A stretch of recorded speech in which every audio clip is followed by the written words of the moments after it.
dibadda iyo daaqilba gaar ahaan waxaan salaamayaa bahda saxaafadda bulshada meesha isugu timid mudane iyo marwaba waxaan ku salaamayaa salaanta islaamka waa 20 September 2023 shantii Rabiicul Awwal 1445 inna lillahi wa inna ilayhi raaji'uun waxaan ka tacsiyeynayaa ciidamo ka tirsan ciidanka xoogga dalka Soomaaliyeed oo 19 bishan ku dhintay degmada Luuq area ee Shaatolow kuwaasoo kooxda khawaarijta al-shabaab ay la eegteen qarax waxaan aaminsanahay inta badan waa u ekaysiin laakiin ugu yaraan raggaas dhimashadiisa way qornayd mas'uuliyad xumo markay ugu yartahay waa mas'uuliyad xumo haddii kale qorshe la diyaariyay oo la rabay ragga in lagu laayo inay tahay baan haysanaa laba sababoodbo sababta koobaad 19 bishii Agoosto waxaa la qabsaday degmada Geedweyne waxaa qabsaday khawaarijta al-shabaab waxaa ku dagaalamay ciidamo ka tirsan xoogga dalka Soomaaliyeed iyo kooxda argagixisada waxaa dhacay dhimasho iyo dhaawac ayadoo dagaalkii uu socdo degmooyinka Balad Xaawo iyo Luuq iyo Doolow saddexda talis ee militariga iyo booliska iyo nabad sugiddu waxay diideen in loo gurmado dhaawacaas iyo dhimashadaas ayagoo ku sababaynayo amar ma qabno oo xamar bana laga soo hadla li'anna waliba waxaan cadaynaynaa ciidan nabad sugida oo rag walaalayaashooda oo dhaawacmay inay u gurmadaan damcay taliska nabad sugida gobolka Gaday inuu xirxiray 19 Agoosto ee sanadkan 19keedii kale oo intaasna argagixisadu ay haysatay Geedweyne Doolow iyo Luuq inta u dhaxayso wax dhowr wiil inta baabuur loo saartay loola aaday Luuq ugu yaraan waxaan leenahay waa mas'uuliyad xumo arinta kale labaad oo aan u sababaynayo ragga dhimashadiisa waxay tahay 9 bilood oo u dambeysay waxaan ugu socotay gumaad mission ah kaasoo ah mid ka socdo ciidamada dhexdooda laga soo bilaabo bishii 12aad sanadkii 2022 waxaa socday shirqoollo xamar ka imaanayay lagu leynayay dadka qiyaadadiisa iyo halgamayaasha 9kii bishii 12aad 2022 waxaa la dilay halgama Cabdullaahi Cabdiraxmaan Aadan waa bakaal kooke 5tii bishii Febraayo waxaa la dilay halgame Aways Maxamed Cali oo sariirtiisa miino loogu xiray 5tii bishii 8aad waxaa la dilay taliyii nabad sugidda degmada Doolow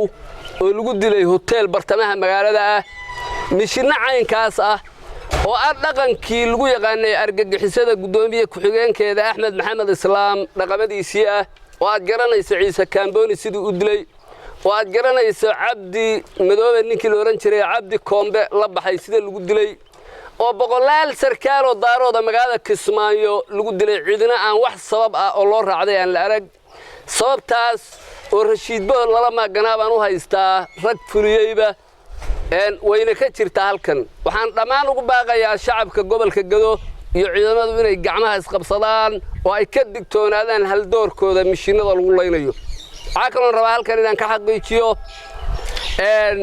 talisyada militariga nabad sugidda iyo booliska ee heer federaal ciidanka xoogga dalka Soomaaliyeed waxaa la amray dadka shacabka ee gobolka Gado Axmed Madoobe waqtigiisu dhamaaday dangalasho ah in ay ku khasbanaadaan dadka ciidii diiday amarada foosha xun meeshan dhabarkayga waxaa taagan horin ciidana 130 iyo dhowr askari waa horin iyo unug yahay degmada Garbaharey in laga fuliyo mishino iyo dhibaato shacabka lagu cadaadinayo sidii Kismaayo ciidamadii diiday isugu jira xoogga dalka iyo booliiska oo mushaarka laga jaray bilihii June iyo July baa ciidankan mushaarka laga jaray sababta looga jarayna waxa iska lahaa taliska ciidanka lugta iyo taliska booliiska ee heer federaal waa Sulub iyo Axmed Aadan waxaan rabaa inaan u cadeeyo kuwan hadda 200 oo nin ku dhow gabdha Soomaaliyeed oo ayaga dhaleelana dhashay baa 200 iyo wixii ka badnaa oo qaranka ay ku lahaayeen siiyay hortu baahinayna qabin inaan halkan ka cadeeyo inaan cambaareeyo caqliga nacaska Xamse Cabdi Barre iyo taliyaha booliiska iyo ragga la midka ay wadaan سقال يا لبعتنك تشون قرون كدقمة قربهار يصير الله حريب ولو حري حمزة عبد برا حري حالا وحنرك يا سو كهلا يهوي ذي يردلان كهبر كقول هل كان وح كل من يهويين يردلان راعي ودر يلانا وحمزة عبد برا قرون كي مقالة ماذا هذا حرون تقبل كجدا وكحري وحمزة إنك عن شيء أنت كديب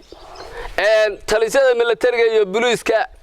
يوم مسوق الدهير فدرالي قبل كجدا فعلا فوش حنا يسميريا وأجد جياه وحنا ربنا إنه مهالعليا لكن طبعا أسكرت سراكيش هي سراكيل حجان مركان كرر بصدق هذا التلية أبدولها غيب تافرتني صدحات يونك هذا اللي بدله التلية عيدا كلقطة أيها وحنا لا يحلم متين مهد عن باشه يونك إساق اللغة بتلاس عنوت حتى ملي هدين إلا الدتياس العفس ويديستان عاقبة ضمبه عندنا يا إنان إلهه dadka ayaga waxay isugu jiraan dad wahaabiye aha itixaadki aha maxaakiinta al-shabaab aha xisbu shaydaan aha iyo dad ahlus sunna wal jamaa aha dariiqo wanaagsan aan ku aqaanay